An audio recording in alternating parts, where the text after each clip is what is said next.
Egg keema recipe ఎలా చేసుకోవాలో చూసేద్దాం రండి. హలో ఆల్, అందరూ ఎలా ఉన్నారు? నేనైతే బాగున్నాను. మీ అందరూ బాగుంటారని మనస్ఫూర్తిగా కోరుకుంటున్నాను. వెల్కమ్ టు అవర్ ఛానల్ రమాండ్రతి డైలీ డైరీస్.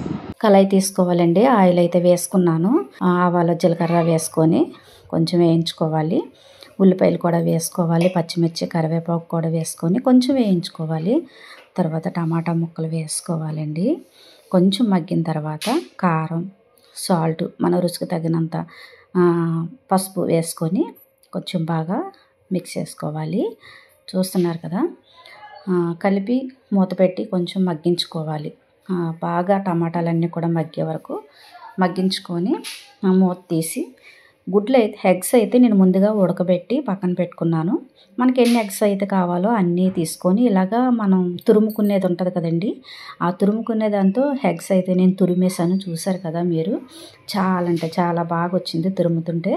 తురిమేసుకొని ఇంకా ఒక 5 నిమిషాలు అయితే మూత పెట్టి కొంచెం బాగా మిక్స్ అయ్యే వరకు ఈ ఎగ్ తురుము అంతా కూడా మూత పెట్టుకోవాలి. చూసారు కదండి, దాంతోపాటు చపాతీలు అయితే చేశాను. చాలా టేస్టీగా చపాతీలు కానీ పుల్కా కానీ ఆయిల్ లేకుండా మనము షుగర్ పేషెంట్లు కూడా చక్కగా తినేయొచ్చు. ఎప్పుడైనా ఇలా కొత్తగా ట్రై చేసుకొని తినండి.